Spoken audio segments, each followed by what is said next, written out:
Good evening, everyone. I'm Debbie Schwartz. I started Road to College and also the Paying for College 101 Facebook group. I'm always interested to know kind of who's here. I'm assuming a lot of you guys are parents of high school seniors. That's great. So if you just want to put in that you're a parent of, what grade your student is in, what location you're from, just fun to see where everybody's zooming in from. And I was going to ask, I see somebody with 2 juniors. If anybody has a student that is not a senior, love to see that too, because this is, tonight's definitely geared towards making sure that the parents with seniors are getting colleges on the list that their student can get with merit scholarships. But if you're a parent of a junior, like this is A+ that you're here now to learn this stuff ahead of time.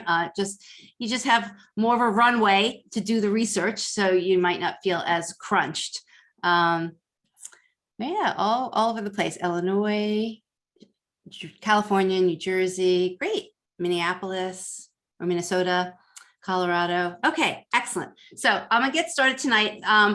What I'm going to be walking through, and I'm kind of maybe going to go a little quick. I just want to try and get this done within the hour for everybody's, so that we can all kind of move on. It's a late night, but also I'm going to go through.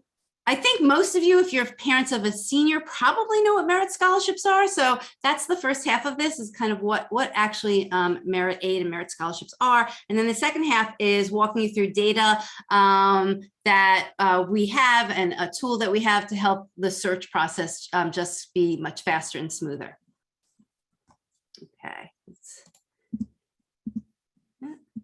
Okay, so I'm going to go through this.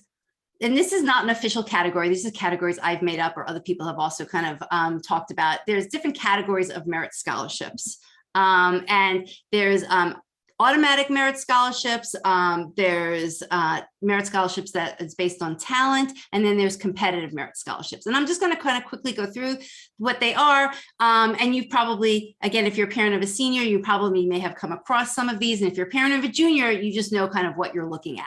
So automatic merit scholarships are scholarships that your student doesn't have to do anything extra for to get to get looked at to be qualified. They really are most likely based on a GPA and still an ACT, SAT scores. Some schools, and we'll talk about that with the test optional.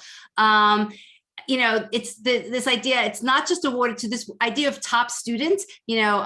Sure, there's the valedictorian and, whatever, all the kids that are the top of your kid's high school class. But really what you're going to want to try and do is find the schools where your student is at the top of that college's range. And we'll talk more about that. So it's not just the money isn't just awarded to the students who have, 1,500 and above SATs and 4.0 unweighted GPA. There are schools that give merit scholarships, and we're going to talk about why they give merit scholarships. And so they're giving them out to students kind of across the spectrum of academics. Usually the automatic merit scholarship money, you will find it on a school's website. They want you to know about it, so they're pretty open about what the criteria is, and I'll show you some examples, versus some of the other scholarships, like the competitive merit scholarships, where they might tell you some deadlines about when an application is due, but they're not always telling you all the criteria behind it. And then the other question that usually comes up is, if I do this school's net price calculator, will the merit scholarship money be in that, like as the result that I get at the end of doing the calculator? Sometimes yes, sometimes no. So it depends on how detailed the calculator is. And but if the net price calculator is asking you things like your student's GPA and a test score, it is most likely that they are including some form of merit scholarship money in that calculation. Okay, so here's an example. And actually, I got to tell you, last spring, I did this presentation a lot, and I haven't done it since probably May. So I wanted to update my examples and look for the 2022 examples. So here's an example. I think I missed a page. Let me see something. Okay. I got these out of order. I want to do this example first. So here's an example from Miami University. And actually, so last year I was showing the example of, and I didn't update it, sorry, but I was showing the example of what 2021 merit scholarships were versus 2020. And this year I was going to grab the new table, which I did, and I was going to delete the 2021 table. But as I was looking at it, I was like, no, I'm going to leave all 3 years up because this starts to tell a story. What I should have done here is at the top, I meant to say, this is the comparison of 2022 versus 2021 versus 2020. So here's a school that is showing you their requirements for automatic merit scholarships. It's in table format. I'll show you one that kind of shows you in a graph. But as you can see, so the table on the right, should be on your right too, that says Miami University fall 2020. That was, I'm trying to think, that was before the pandemic, or maybe, well, actually it was before a lot of schools went test optional. And you can see that they included the test score and the GPA in that chart, right? And then if you go to the right, the top right, that's fall of last year. And they didn't include the SAT, ACT, because a lot of schools were going test optional. So Miami University is not looking at the test score to give out merit scholarship money. That's another question that I get a lot. And we'll talk about who does and who doesn't, and sometimes you're not going to be able to really know. But what's interesting, if you look at 2021 versus 2020, you can already see that the school was making adjustments, right? They changed their range of GPA. So the top range in 2020 was 3.5 and above, plus a combination of ACT or SATs. And that got you a certain amount of money if you were an in-state resident versus an out-of-state resident. Residents in 2021, they changed the GPA range so that it was a 3.95, which was the highest. So they were kind of like, making things tighter. And now you can see in 2022, they've increased the top range to a 4.3. This is all based on, and they make it clear, a weighted high school GPA. That is something else to be really aware of, is what GPA that school is basing their requirements on. Some do unweighted. In this case, Miami is making it known that they are doing a weighted, and some schools are also recalculating what even the unweighted GPA is that they're using versus what your high school might put on your student's transcript. So in any case, when you're looking at these charts, look for whether they're clear on a weighted versus unweighted, and there is no shame in having your student call up the admissions office and ask more specifically, how is that GPA calculated that's going to be used to determine whether or not I am, I fall within any of the merit scholarship ranges. And I've had that situation last year. A family called me up. It was like in the March timeframe when they actually got the real offers back, and their student ended up in the second to top tier of what the merit scholarship awards were. And they had anticipated that she would be at the top tier. And basically it came down to, she was on the edge, and it came down to how the school was doing the calculation of the GPA, how the college was doing the calculation of the GPA versus how her high school had done the calculation, and what she was using, what numbers she was using to look at these charts.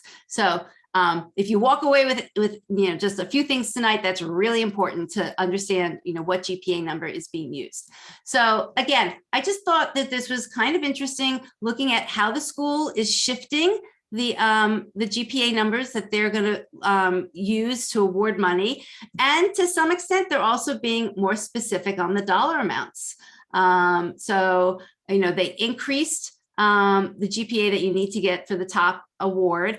And, last year they were saying for at least Ohio resident, they were going to give out $13,000 to the full tuition. Here they're saying it's $4,000 to $13,000.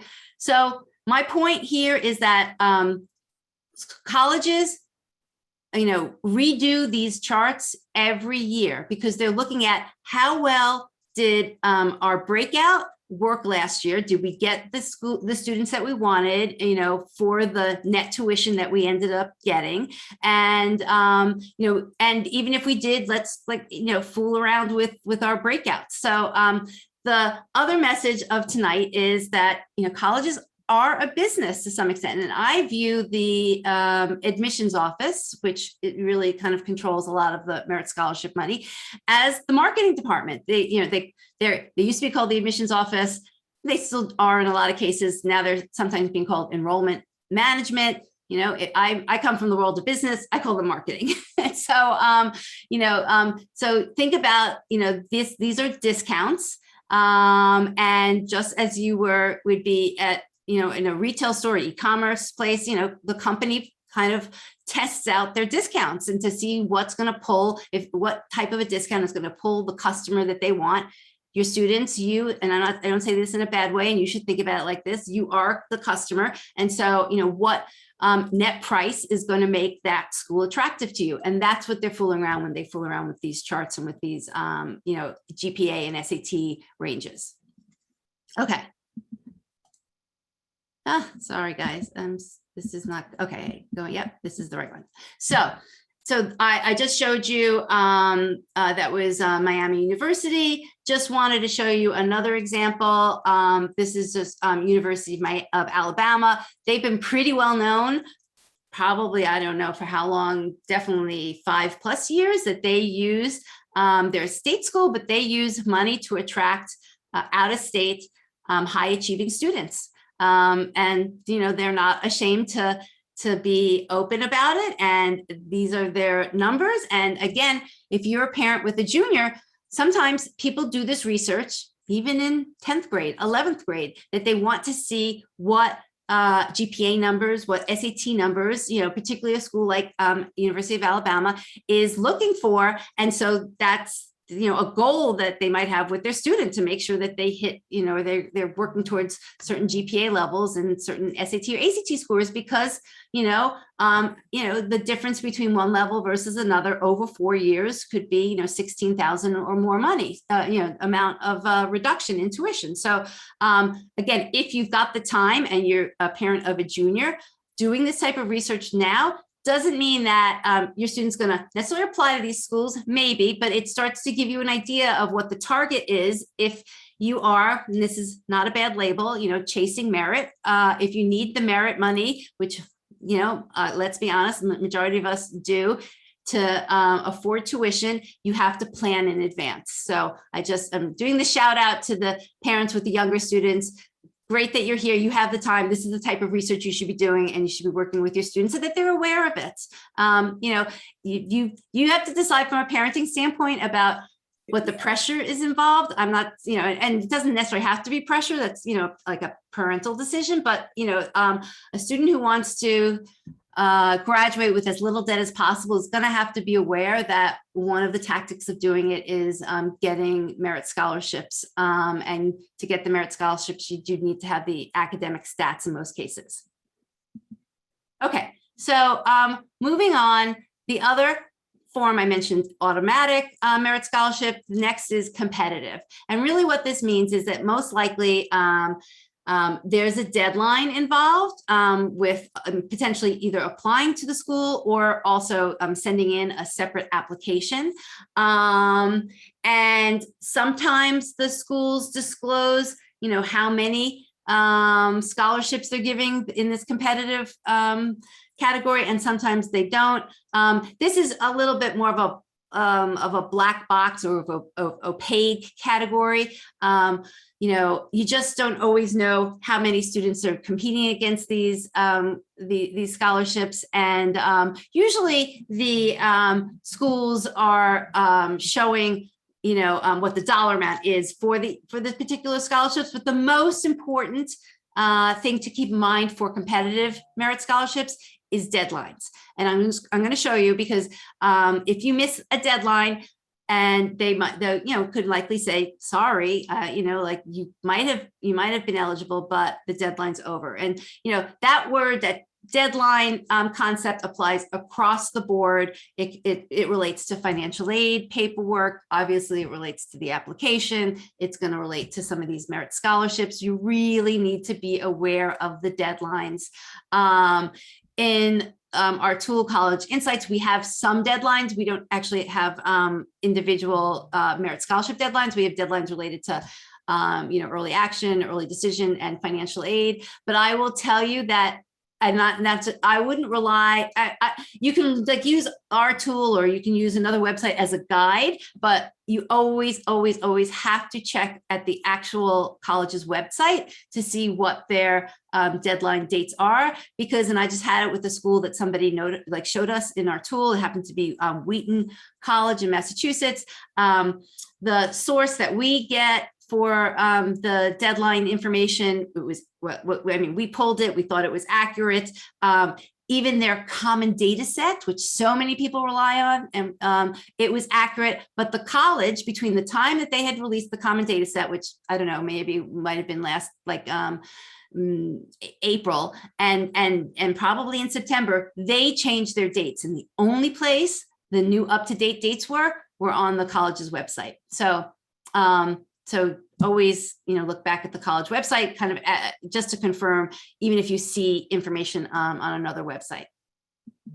Okay, so here's an example of a competitive merit scholarship. The one on the left is from USC, University of Southern California. And the reason why I show it is that their deadline for to be considered for any merit scholarships is December 1st. Their application deadline is January 1st. So here's a perfect example that your student might be eligible, but if they don't know that the deadline for the merit scholarship applications is earlier than the regular application deadline, you're out of luck. So there are other schools in this category, but that's why it's important to look at the deadlines. The school on the right, is Boston University. And the reason why I was just showing this example is BU, for their competitive merit scholarships, just show a little bit more detail about what they're looking for in terms of the academics of the applicants. So what I highlighted here is, if you're going to apply for a merit scholarship at BU, they are looking for students that have, SAT of 1500 or above and an ACT of 33 and above. So they're not giving you the specific criteria. They're not saying, if you meet these stats, you're automatically going to get money, but they're basically kind of hinting that those are the students that, BU is going to give their merit scholarship money to.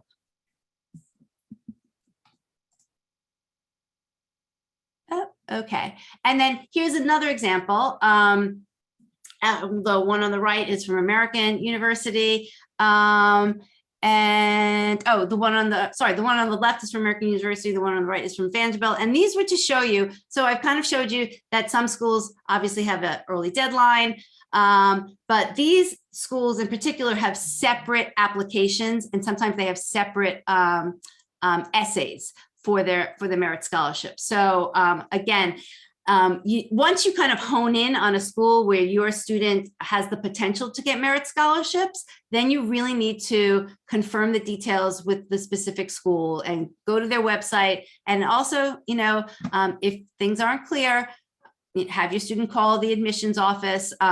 This is like these are the perfect type of questions that they should be asking their regional admissions rep, or again, just calling the office, because you don't want to have missed out on this opportunity because you just didn't have all the details early enough. Okay, last category is talent-based, kind of self-explanatory to the label.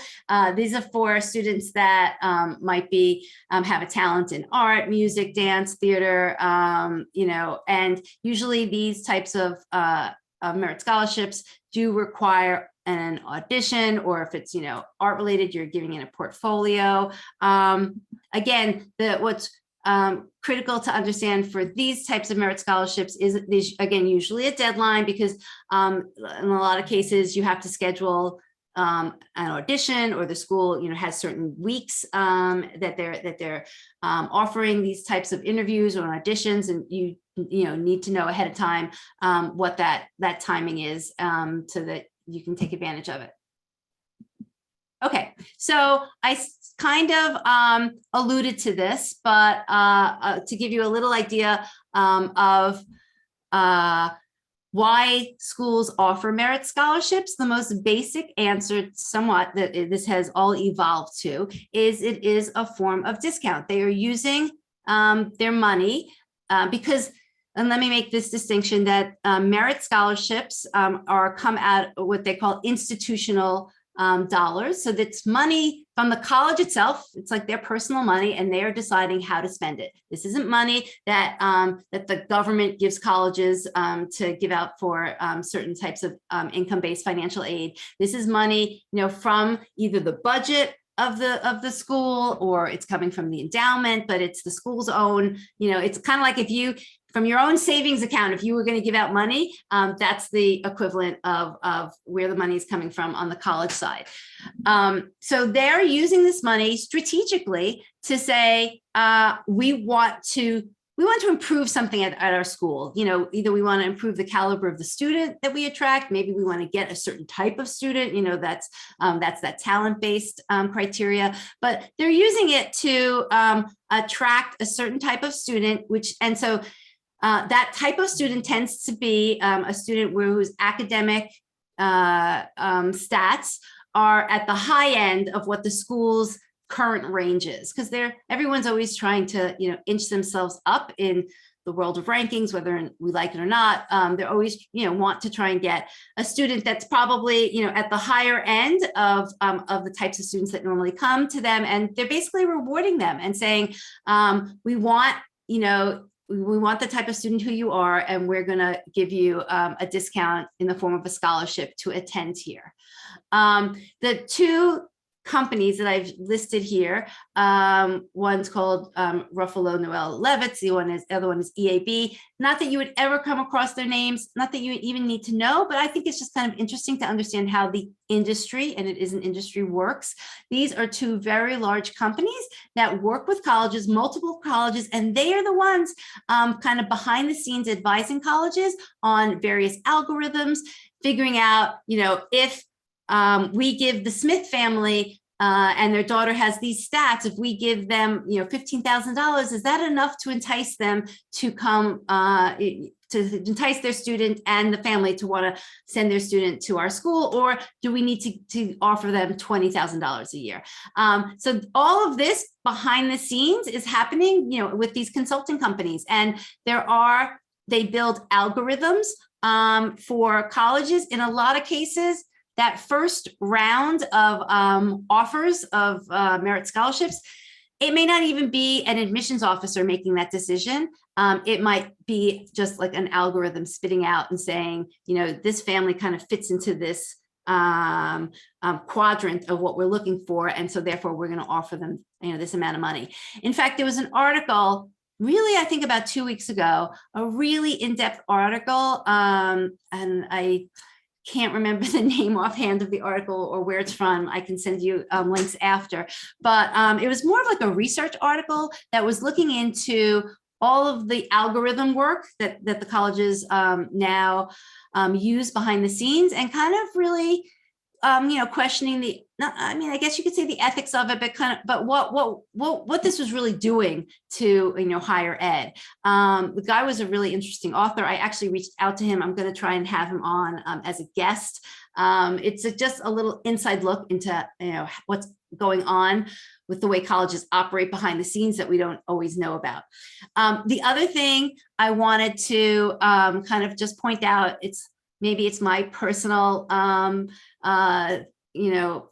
interest, or that I like to kind of understand how all of these companies are connected, because again, this is you being a consumer. You want to know, if you're giving a company information, how it's really all used and how everybody is connected or not connected. So maybe you guys know this, maybe you don't, Hobson's is a very large educational company.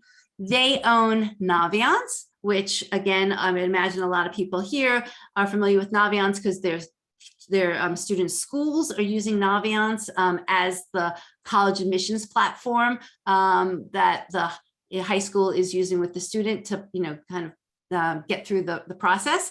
And this same company also owns College Confidential. So there's like a lot of pieces that you would have never known that this company has their hands in. And so it's just kind of, interesting that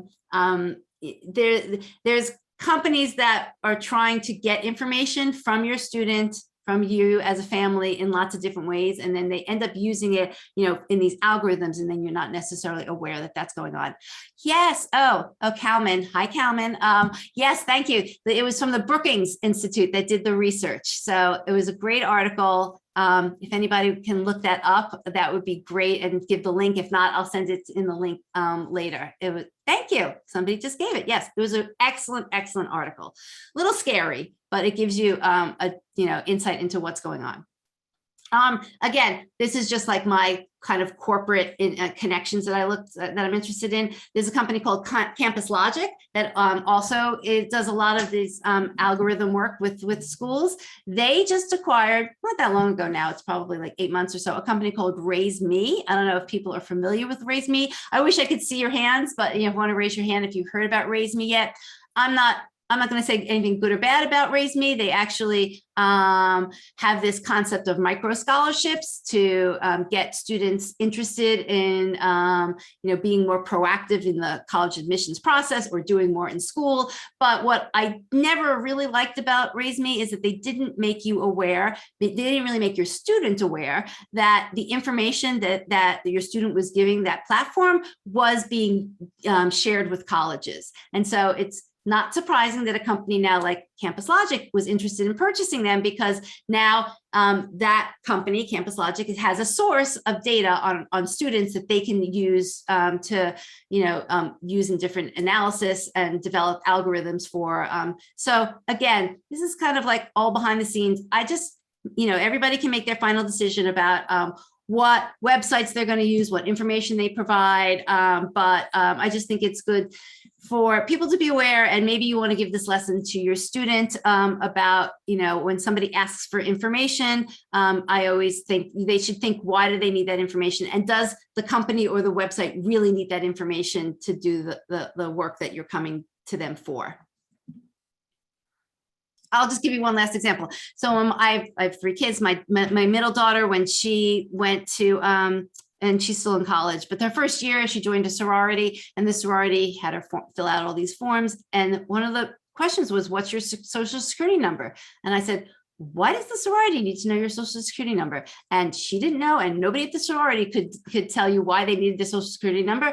We didn't give it, but that's kind of like, 18, 19-year-olds, they're not questioning this. They're just like handing out their information left and right. And I didn't want my daughter's social security number just floating around anywhere. We didn't know that they really needed it. So that's just my pet peeve with information being shared.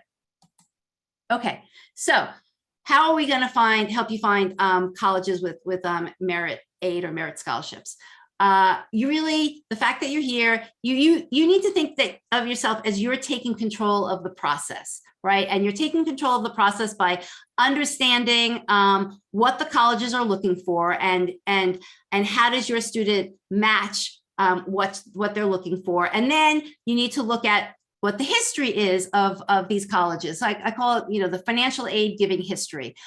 Have these colleges given out merit scholarships in the past? If they have, what's the average dollar amount that they've given out? And then to how many students have they given out the merit money? So the stories that I hate to hear is, again, come the March, April timeframe when students get their acceptances back, and a parent and a family and a student were just unaware of really how this whole process worked.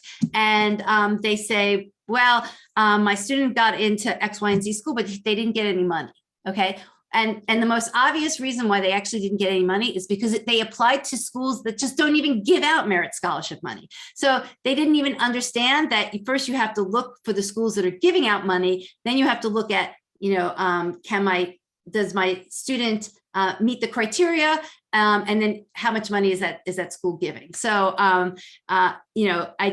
it's sad to hear those stories where they were just hoping that they would get money and they didn't even understand the process, and they applied to schools where you could have told them, back in the fall before they even sent in the application, you're not getting any money for them because that school doesn't even give out merit scholarship money. And the schools that tend to not give out merit scholarship money are the more selective schools. Again, if you go back to why I described that colleges are giving out money, they're giving it out to attract a certain type of student, and the selective schools it's a supply and demand situation. They have enough they have enough demand. They don't have as much supply. And so they don't need to spend their money that way to attract students based on their grades or their test scores. They're using their money instead to help out families from a needs-based perspective. So there's a real split between schools. The more selective schools are using the money to help need-based situations. And then there's some schools in the middle that use their money for both, to give money towards families from a merit perspective and a financial need perspective. And then there's the schools that are really using their money to attract students, or more so they're using their money to attract students based on grades and test scores. Okay. So I think I'm gonna just skip right into what College Insights is. Let me just give you a little bit of background and why I put it together. So when I started down this road of college admissions, to tell you the truth, I got into this space because I came from the world of financial services. I was doing consulting work for a student lender at the time, and I had never been on the lending side of financial services. I'd always been on investments and brokerage and credit card world. And when I started doing work with student lenders, and this was now probably like 6 years ago, it just feels, or 6 or 7 years ago, that the space was a mess. Like nobody was really helping families understand the process, and particularly student lenders. They had this, the phrase, well, we're paying for college. And honestly, when you start to research loans and this concept of paying for college, that is at the end of the process, right? This idea of how you figure out how to pay for college needs to happen. I mean, ideally, it starts when your child is born. That's really saving for college. But the concept of understanding how to pay for college really ideally would start in middle school and absolutely by the beginning of high school. And so nobody was really looking at that picture of helping parents understand the process much earlier on. That's kind of how I started getting into this space.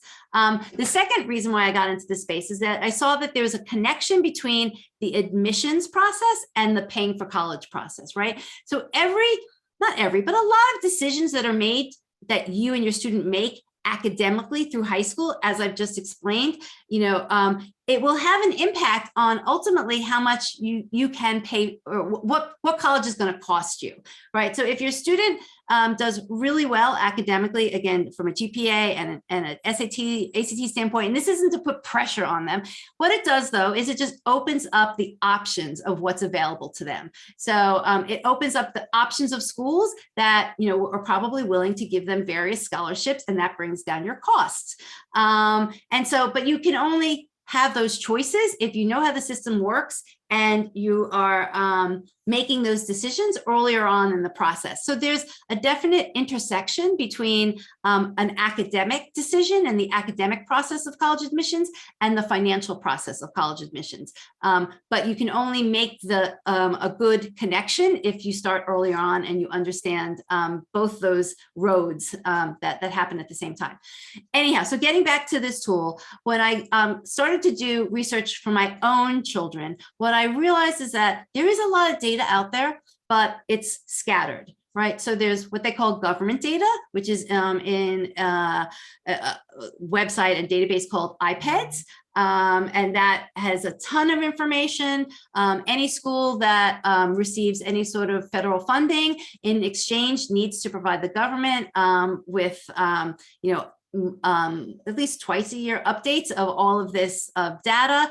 I will say it is public. You can go, the website to go to is the college, the front facing or the consumer facing website that uses that data is both the College Scorecard and College Navigator. There's definitely a time lag to the data because, by the time the colleges fill out their information, it's sent to the government, whatever they do there and they upload it, it could sometimes it's definitely over a year, sometimes 18-month time lag, but, but some of the information is definitely valuable. So there's that information, which you can use the consumer-facing websites from it, but the consumer-facing websites don't give you access to all of the data that the government has. So we actually, go in and get some of the data ourselves. With, again, anybody can do. You just need to know how to do it and what you're looking for. So we combined government data with common data set data, and I would hope that by now, if you're a parent of a senior, you would know what common data set data is. It is data that actually the U.S. News and World Reports bases their rankings on. I don't even know how many years ago it started. It obviously started at when the rankings became a thing that U.S. News and World published. And basically they went out to the colleges and said, hey, we want all this information and we're going to use it, for our rankings. And the College Board is involved in kind of getting this information. And a lot of the common data set information is actually on Big Future website, which is the College Board's website. But I absolutely suggest that everybody takes the name of a school, any school that your child's interested in, and you just Google, I live in the suburbs of Philadelphia, so there's a lot of schools around me. I'm just going to pick one and say Bryn Mawr College. And you type into Google, common data set, Bryn Mawr College, and it will bring you to that piece of information. It is a treasure trove of data if you like data, but even if you don't like data, there's really interesting information in there. There's, I don't know, A through G or F. There's like probably there's different sections of the common data set, but it is what the word says. It is commonly laid out. So if you look at, if you pulled up, Bryn Mawr's common data set, if you pulled up Temple's common data set, the format and the layout is the same. The questions that are asked are the same. That's, what's giving it its standardization. And there's actually, a lot more richer data in there than you get from the government. So that's another source of data that we use. And the third source, which we started about 3 years ago, is we crowdsource actual merit scholarship offers from families. So actually it starts from like January on when families start to get offers from January to end of April. We ask families, we have another app called Compare College Offers. We ask families to share their actual offers, and then they can then see offers from other students, all anonymously. They can see the other offers that students got who also got accepted at the same schools. So it's a little bit, if you share, then somebody else can share, and you can all start to see what information you can see what offers the colleges are giving. And we wanted to do that because we had this great community, and we felt that, if we all start sharing information, then, we can help each other out. And then the other thing that's interesting is the other sources of information that I mentioned, right? The government data, even the common data set, it all comes from the colleges, and it's all self-reported. So nobody's checking on it. There is no way to really check. Once in a while, some colleges, particularly on the common data set, it's uncovered that they were not as truthful about some of the information that they shared. But on a regular basis, there is no checkpoints, for that data. And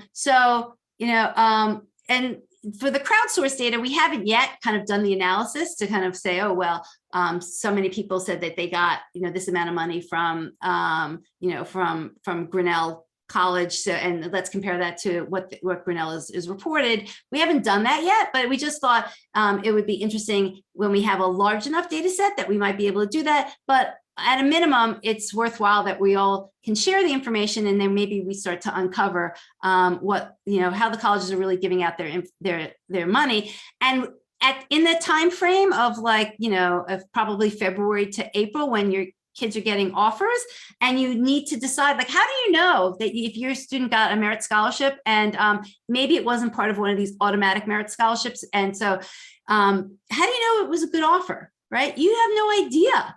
So, but you can kind of go into compare college offers, and you can say, hey, so let me look at somebody who's similar to my daughter in our financial situation. So let's look at people with a similar EFC, and they had similar stats, and how much money did that student get? And did that compare to what the money that my student got? And sometimes there's a difference. Anyhow, I'm kind of getting ahead of myself. That's kind of in the time frame of where you can appeal these offers, but that data is in here now, and I was going to show you an example. And people kind of find it interesting because it's the real results of what happens in this whole process of you and your students searching and applying and then actually getting offers. So I'm going to stop sharing my screen here, and I'm going to flip over to College Insights.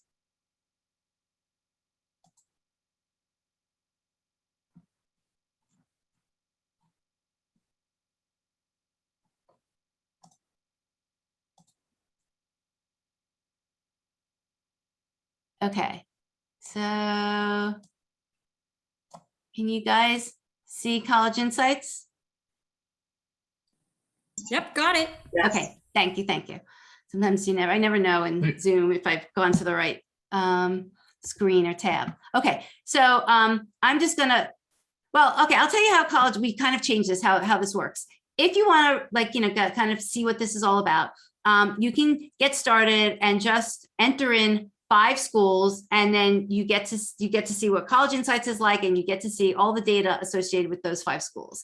Completely free, gives you a chance to peek in about what this is all about.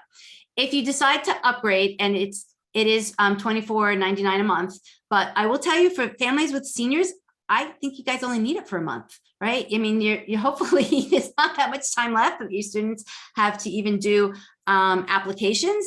If you want to just use it, I would, get it for the month, use it as much as possible, either confirm and the schools that your child was thinking of applying to, that they, are giving out the money that, or, that you thought that they were giving out, or find some other schools to add to your students' list to make sure that you have schools on the list that are going to give your student potentially merit scholarship money. So, so if you do, decide to, get it, the paid version for a month, you get like the first 7 days are free. So again, you can kind of like get the whole use of the tool and then decide, but also just keep it for the month, and you can cancel after that. Okay, so let me log in. Oh, good question. So I see here somebody just asked, what happens with the automatic merit aid money after the first year? I didn't, thank you. I've been rushing through here, so I didn't explain all that. So merit scholarship money is usually given, it's given out in this admissions process, and it is usually given for 4 years. So, if your student gets a $15,000 scholarship, they're going to get that $15,000 scholarship every year of college, except the only exception is depending on what the requirement might be with that merit scholarship money. So a lot of the merit scholarship money is tied towards the student maintaining a certain GPA. So I usually give this talk when people actually get the offers in and they're kind of looking at all the details, but you won't know that. You might know it in advance, meaning like now as your student is applying, but you might not actually know the requirements to maintain the merit scholarship money until they actually get the offer. But when you're making that decision, you do want to make sure that your student is comfortable enough that they're going to maintain that GPA. Some cases it could be really easy. I've definitely seen where there's like just a 2.5 or even a 3.0, which is, not bad. In other cases, the GPA requirement could be 3.5. And so, in that case, you still might decide that your student wants to go there. They have to obviously be aware of maintaining that GPA, because the worst thing, right, would be that you were sending your child to the school and you can afford it because they have this merit scholarship, and then they end up losing the merit scholarship sophomore year or junior year because they couldn't maintain the GPA. So that's obviously the importance of understanding the requirements. But In most cases, it's offered starting freshman year and it continues for 4 years. But let me emphasize the 4-year thing, because again, if your student goes a 5th year, usually there is not a merit scholarship associated with that. And that kind of comes down to, you want to make sure your student is graduating in 4 years, not 5 years, not 6 years. And we'll talk about graduation rates in a minute. Okay, so let me log in.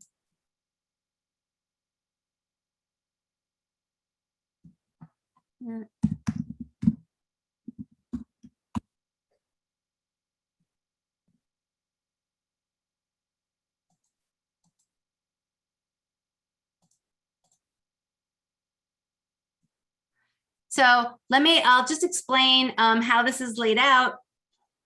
I will kind of briefly go through the data that I think is most important to look at. I mean, I'm not going to go through every column here, and then I'll show you how you can search and save lists as you're using the tool.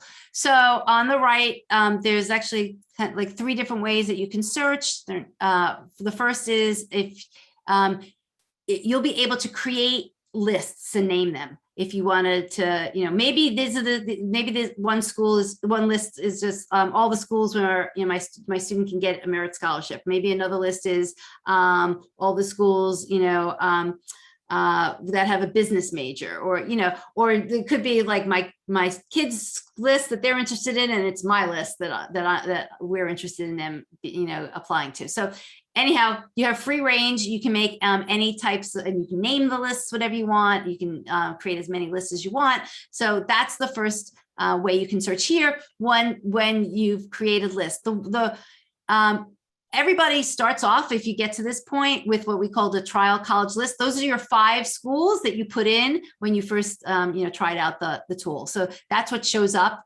in this list section. But as you create more lists, you can kind of quickly go back to them if you want to save them.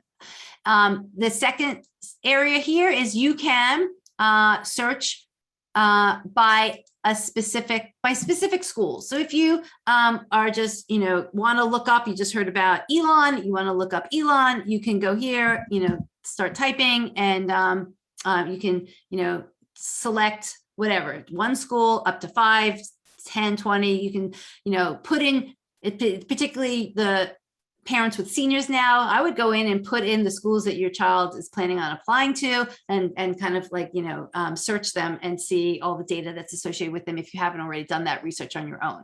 So that's the way, so you can, pick individual schools here. And then down at the bottom is really a little bit more of what I would call that reverse lookup, where you don't know what schools you're going to get, but instead here you're selecting preferences of how you want the database that we have to be filtered to give you back results of colleges.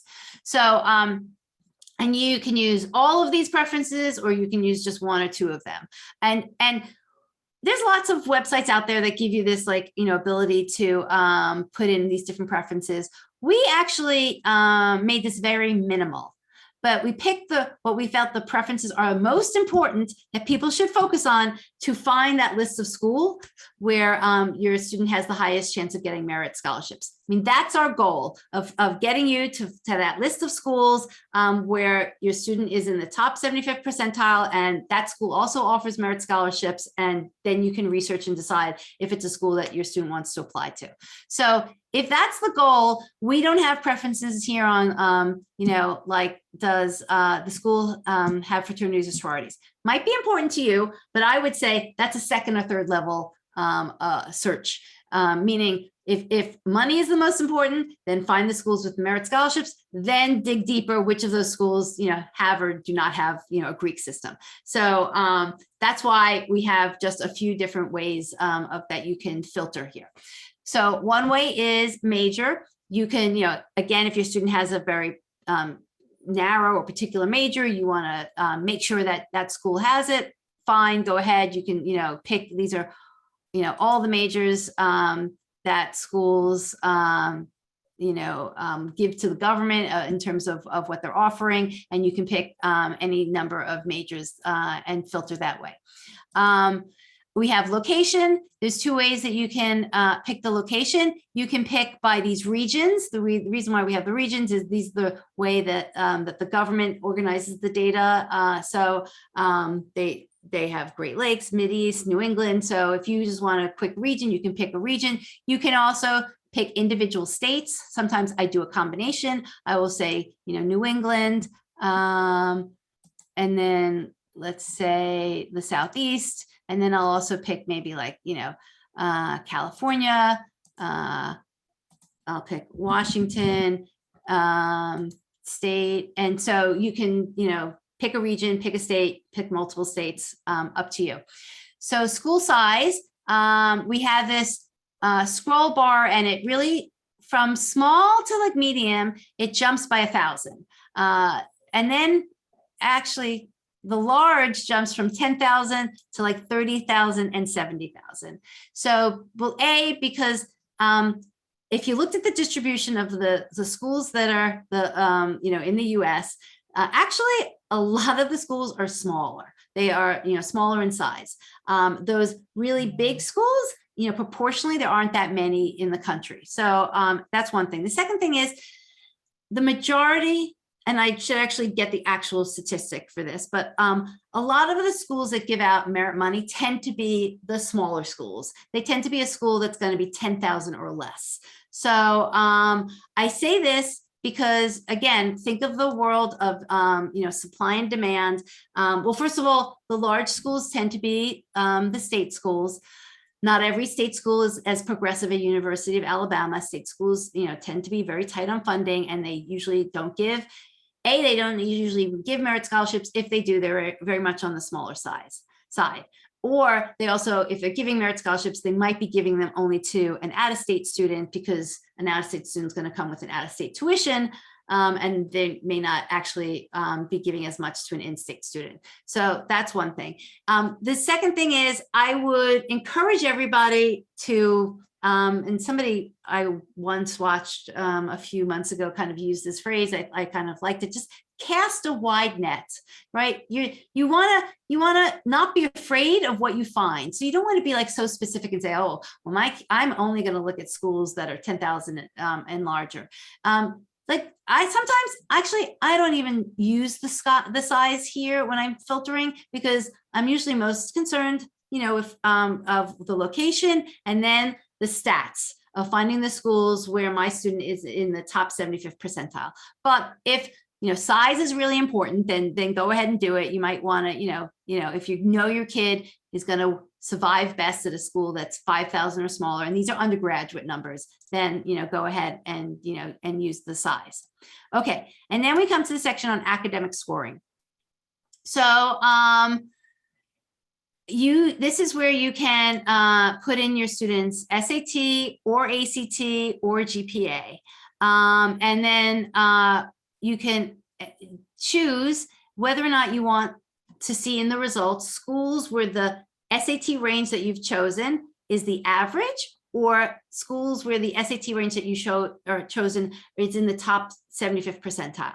So again, if you're looking for where is my kid going to get in, like where they have a good chance of getting in, and you're not as interested in making sure that they get money, then sure, then I would go the average range and kind of see where their test scores or their GPA falls within the average. But if you are focused on finding the school where your student's going to get the money, I would absolutely put in whatever ranges that you have or want to look at, and find and select the top 75th percentile.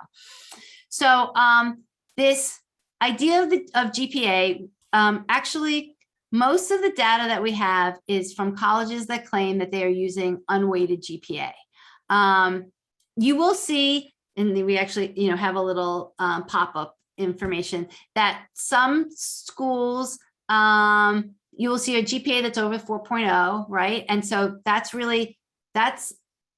as I said earlier, a lot of this information is self-reported from the colleges. It is not like, there are no checks and balances. Colleges make mistakes, or they didn't understand the question that was being answered, and they will put in, even though the survey is requesting unweighted GPA, they will put in a GPA of 4.3, and it's not unweighted, and so but that's the best we have with what they're supplying.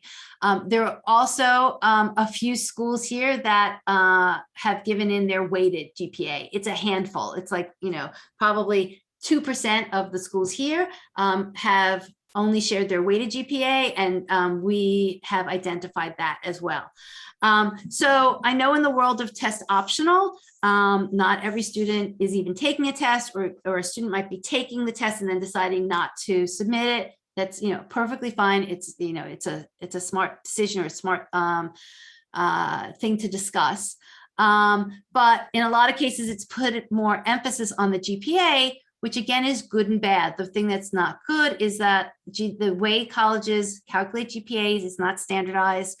There's confusion over what GPA to use, again, and what your high school is offering versus how the college is calculating. And then there's always confusion about what stats the college is actually providing on their websites, or even giving out to the common data set. So again, I emphasize throughout this whole process, and ask these questions to the college. Ask what questions, what GPA numbers that they're looking at, how they are doing their calculations. That I wish I could tell you that there's a central source that you should go to and they're going to have all the answers. There just isn't. You have to be a smart consumer who is not afraid to ask questions, and you have to, just like you are going to buy a car, buy a house, in the house situation, they have house inspections. So that kind of gives you a look under the hood. And maybe you can equate all of this common data information to a house inspection. But as a consumer, you have to do a little bit more work to understand the data. Okay, so let's see, I picked an SAT range of between 1,300 and 1,400. I'm going to say I want to see schools where that matches in the 75th percentile. I didn't put any school size, and I picked some locations. Let's pick a few more. Let's pick Illinois.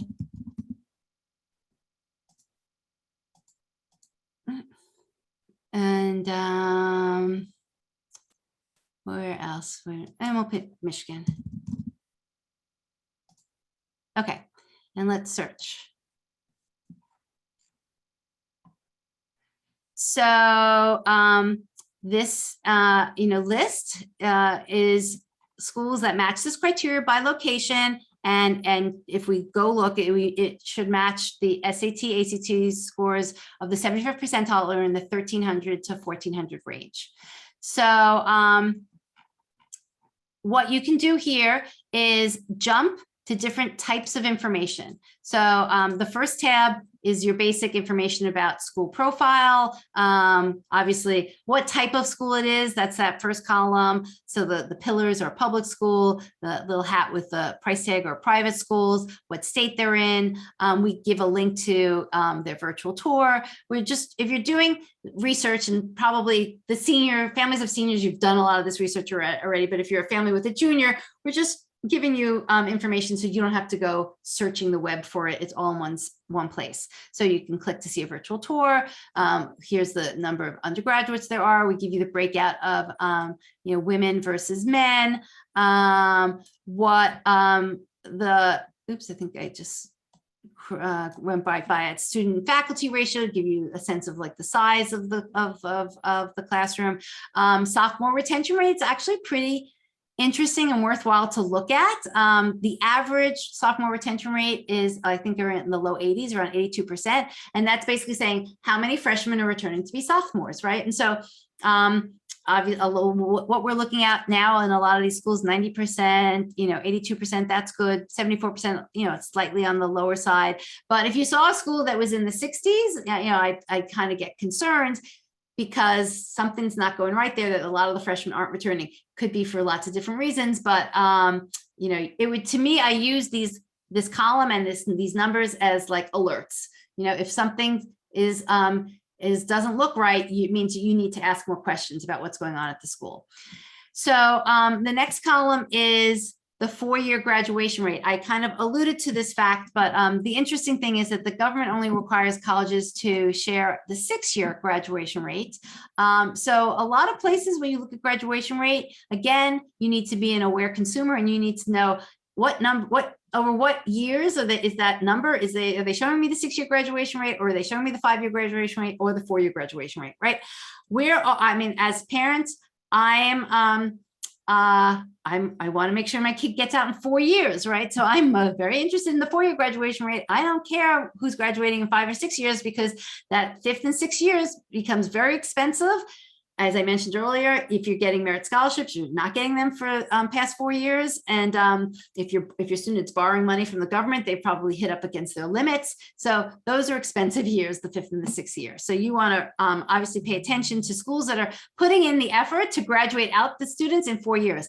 There might be some schools that have particularly low 4-year rates. That is for a reason. It could be a school like a Drexel or Northeastern that has co-ops, and those schools are designed so that the kids are staying for 5 years because they're doing, multiple co-ops, and so it's lengthening out their college years. So that makes sense why their 4-year rates are probably going to be like very low. Another reason could be a school that's very heavy in like the STEM or engineering, and they have 5-year programs. So there could be very valid reasons why the 4-year rate isn't as high as you would like to be. All I'm saying is, again, kind of like use these as clues and then start digging in and get the answers. So yeah, Tucker is asking, I wonder if COVID skewed the sophomore retention rate. It absolutely could have. Let me, and then I will bring up, let me explain a little bit about the timing of all this data. We won't see that skewing if that happened until next year, because common data set data is based on, let me make sure that I'm kind of going back in my years properly. So the admissions information that you're going to see here that we'll show is admissions information for the students that are freshmen in 2020. Okay, it is not admissions data from last year's season. It just, the common data set is filled out. It is shared usually around the March and April timeframe. In March and April of each year, the admission season isn't finished, right? So they can't give us the data from the current admission season that they're in. So they're giving data from the year prior. This is, again, across the board. Any college search website that you look at is it's really the admissions data from the students who entered in the fall of 2020. So, as long as it's apples to apples to some extent, it doesn't matter. And what you're kind of, it doesn't matter. What you're looking at is how these schools stack up against each other. Yes, I would, as I narrow down the schools that your student is interested in, if you really want to know last year's admissions data, absolutely go find it. And you're going to have to go to the college's website itself. They may or may not even have last year's data on their website. They may, but you could definitely ask an admissions officer. I would imagine that they would share it. Or depending on the school, you might want to Google. A lot of schools put out press releases about what their numbers are, for that particular year. So there are different ways to get last year's numbers. It's just that in a compilation across, 2,500 schools, we don't have everybody's last year's numbers. So that's why we use the information from the common data set. So again, to your observation, which is very valid, I think if we see a skewing of the information, if we see a skewing of like the numbers because of COVID, we'll kind of see it in the numbers that we get actually this year, and we'll start to see the trends, which would be a great analysis if I have the time one of these days to start looking at not just information in each year, but kind of what the trends are that are happening. Okay, So we have information about what if a school has an honors college, an honors program, a co-op. Let me just skip now. And again, you can kind of go through all of these tabs, or you can scroll along the bottom. We just put the tabs in so that you can quickly get to the section that you're interested in. So academic stats, right? So I put in here, I wanted to look at schools in those certain states and regions that had an SAT score of 1,300 to 1,400, that it was in the 75th percentile. So if you look down here, you can see that all the schools so far listed here fall within that range. So what this filtering did, it just gave me a quicker way to find this information. And not just that, not every school shows you all the percentiles. The average is very easy to get. The average of the school's SAT and ACT is very easy to get, but they're not always showing you the full distribution. But obviously 75th percentile is important to us. That's why we included it, and that's why you can filter by it very quickly. So by default, we know that the colleges that are listed here are all falling in that 1,300 to 1,400 75th percentile. So if my student has that score or above, I know that they're going to be very attractive to these schools, because colleges are giving out money to attract the schools that are at the higher end of their spectrum. So and then I can also look at which of these schools, although 98% of schools these days are test optional. So you don't really have to look at that anymore. What's staring in my face here is the Florida schools. They're still required, but so most of these schools you're going to find are going to be test optional. So you don't necessarily have to look at that column that much.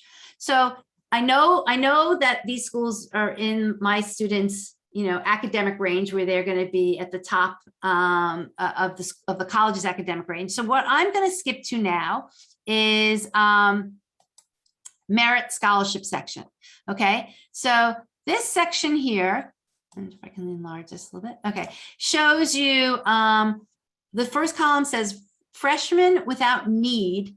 So this is just telling you how many freshmen at that school do not have a financial need. And that is just defined by the actual definition of what financial need is. And financial need is that family's EFC less than the cost of attendance. So we're saying here that at Fairfield, 60% of the students, 60% of the freshmen did not have a financial need.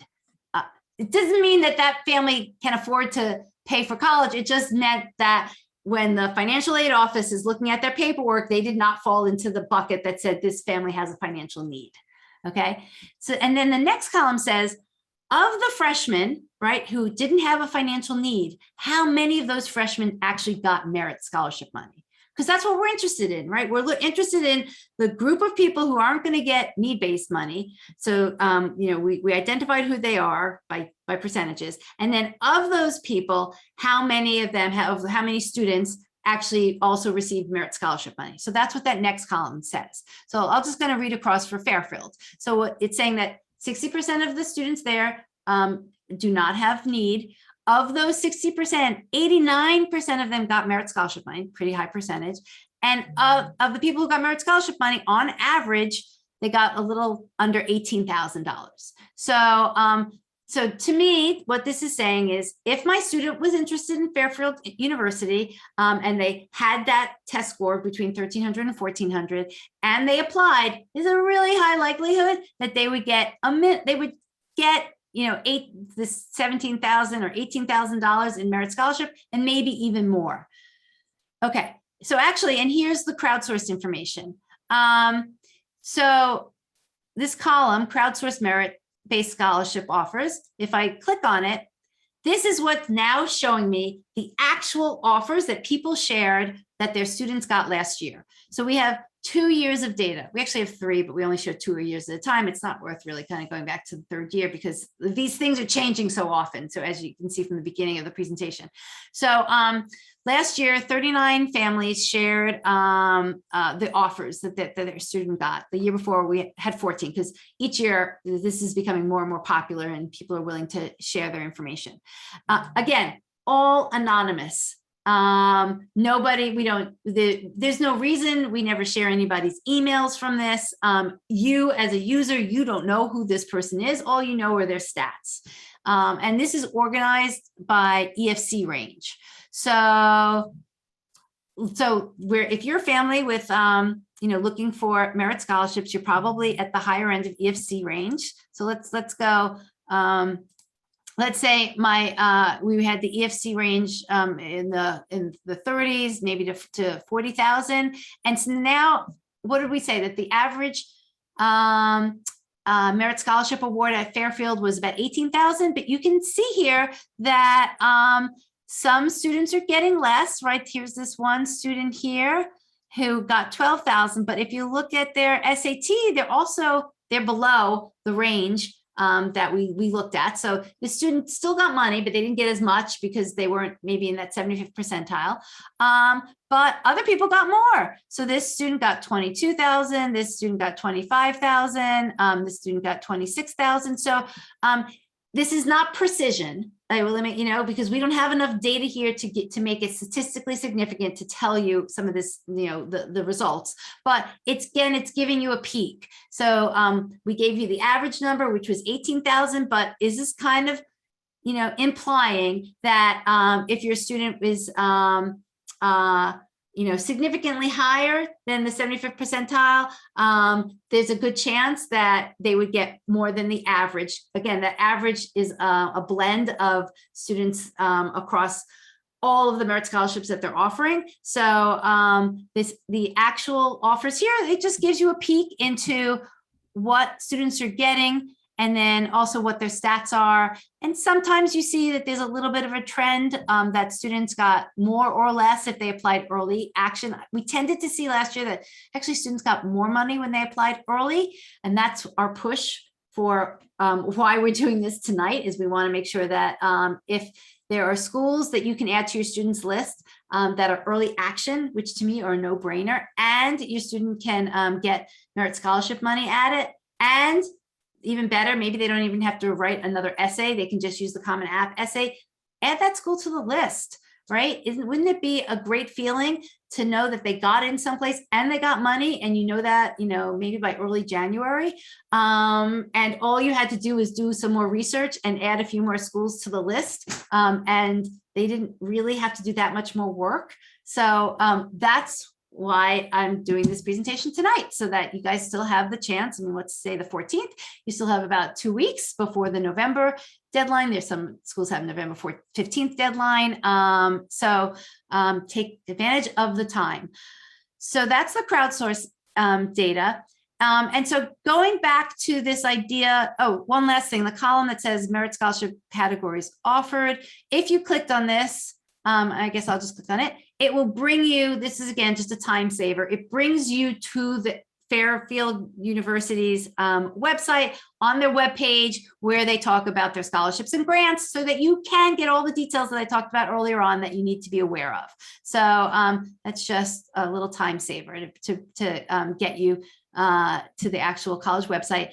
And then another column here, full tuition or full ride scholarship. If a college is giving out a full ride, a full tuition scholarship, again, we just have the link here. And so you can find out the details about how the student might need to apply to be eligible for that level of scholarship.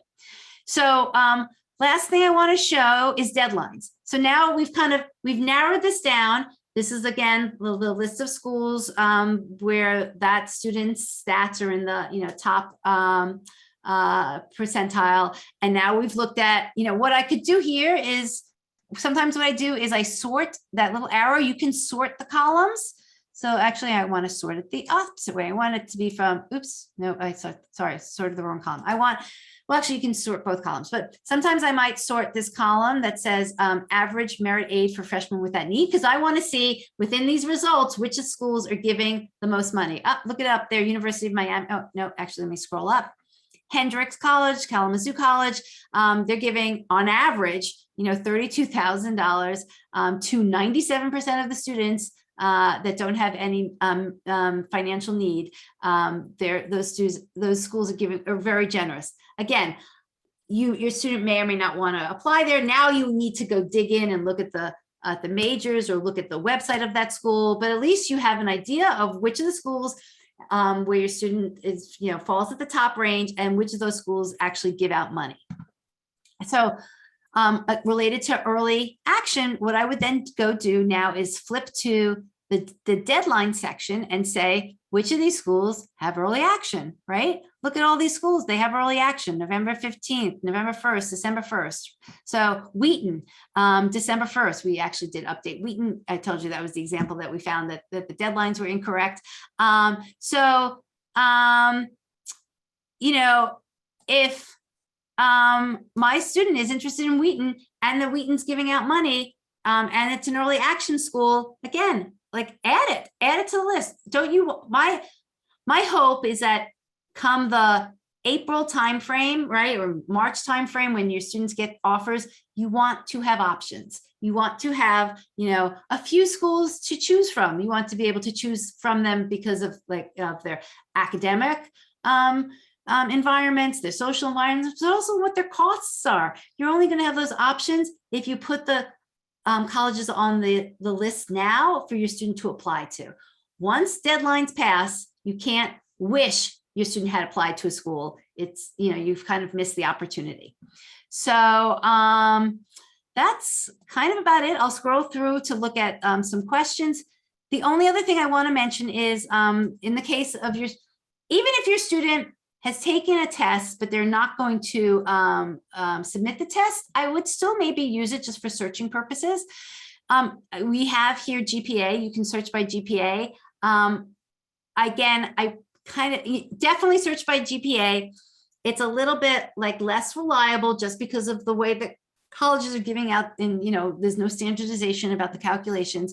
If your student has a GPA and has not and doesn't have any test scores, you can search, I don't have it up here right now, but you can search. There are the tables that convert a GPA to a range of a test score. And so then you can use that test score to search in here. You can also, now that we've kind of narrowed it down, we can jump to the academic stats here, and I can now sort this column of schools and kind of also look at, what the average GPA is for these schools. And so if my student is falling into the top of the percentile for the test score, and they're falling into the top above average for a GPA, again, it just makes their possibility of getting merit scholarships even better. You've just kind of increased the chances. So let me, and I didn't actually, but if you guys want to try this out, it's the URL is collegeinsights.roadtocollege.com. I'll just make a copy and put it into chat, and then let me scroll through. I haven't looked at any of the questions and see if we can answer some of them. Okay. Will the recording? Yes, this will be available. We will send you a link tomorrow, and we actually also put it on YouTube, so you can come back and watch this anytime. How many questions? This is a good one. How many schools can you apply to early action? I don't know a limit. I don't think there is a limit. You can apply to as many schools as you want. Early action. The only limitation, is that if your student is applying to a, restricted early action, or like one of, I think it's Yale, Stanford, might be Georgetown, schools that have restrictions about other schools that your student can apply to at the same time that they're applying early there. But if they're not in those, really elite schools, there isn't a limit as to the number of schools your student can apply to early action. Let me see. Is early action is non-binding? Correct.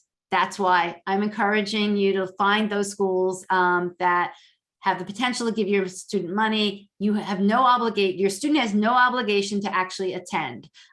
It's just nice to know that they got in.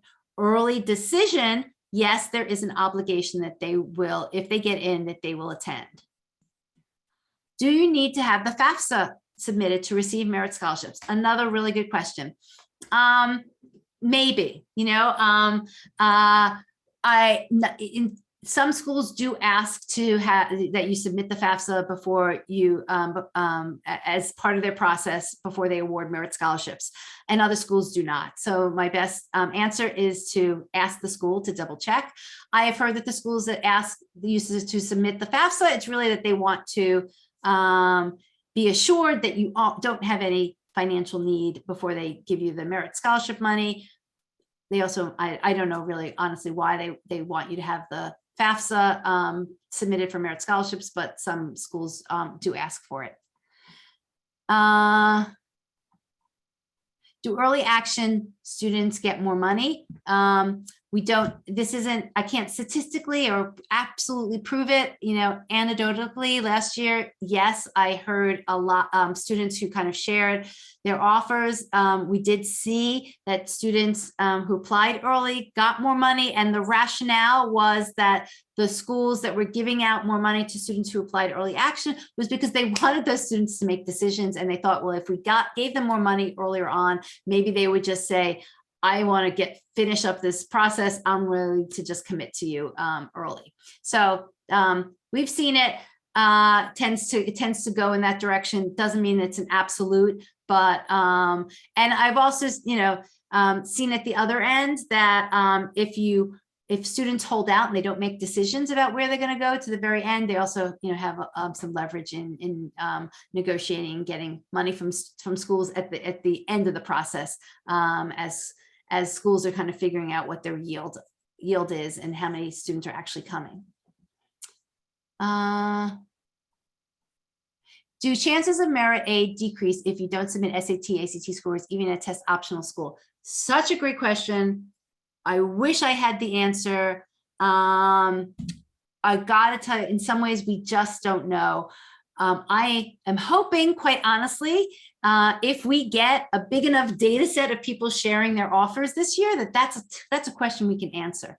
So here's why we don't. So last year, what we tended to see, and again, the colleges have to share this type of information for us to, us meaning the public and, you know, families and even, you know, other high schools and stuff to even know.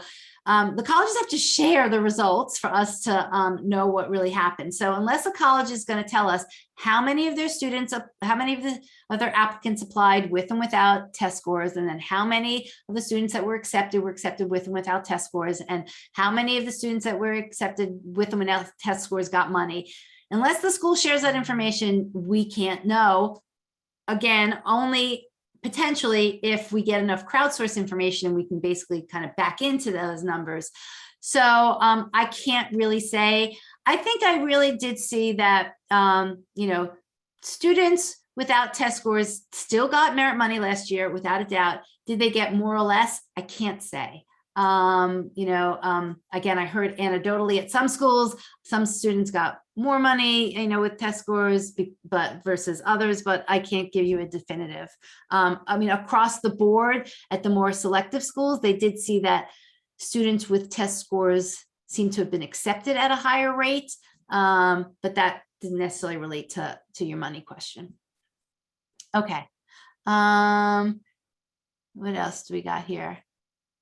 I think I saw somebody answer what is 75th percentile mean.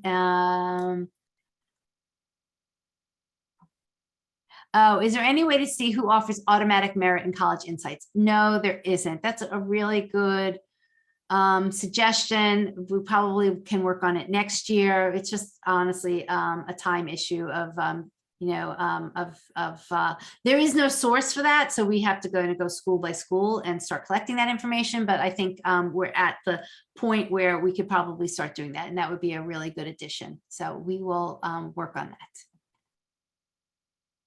If you have to choose between GPA and SAT, ACT, which should you choose? Thought one of the schools we showed at the start factored in both. Yes, some schools factor in both. Again, personally, I think I would choose, I mean, I would search using both your students' GPA and their SAT, ACT combination. So there's no, you don't really have to choose from a search standpoint. I think where your choice comes in is whether or not, depending on where your student falls in this range, whether or not they're going to share their ACT, SAT school to a test optional school. But quite honestly, if you're looking for the schools where your student is at the top range, if they have those stats, share them, because the school, make it easy for the school to know that your student is that top student that they're looking for. Oh, so was this supposed to be about merit aid, or I don't know if there was, so there is this phrase merit, there's merit aid and merit scholarships. And maybe the one thing I didn't actually clarify at the beginning is that the phrase merit scholarships gets thrown around a lot, and it can mean what we talked about tonight, which is all about the money that schools give related to merit. But merit scholarships is also used referring to private scholarships, right? Private scholarships have nothing to do with the money that the colleges are giving out. Private scholarships are given out by lots of different organizations, nonprofits, religious institutions. And so, and they sometimes are referred to as merit scholarships because they are being given out based on a student's, again, merit credentials, possibly along with an essay. So the language in this space is not clean. Merit aid tends to be used just related to schools because of the word aid, but a lot of schools also refer to what they're giving out as merit scholarships, but they are institutional merit scholarship as opposed to private merit scholarships.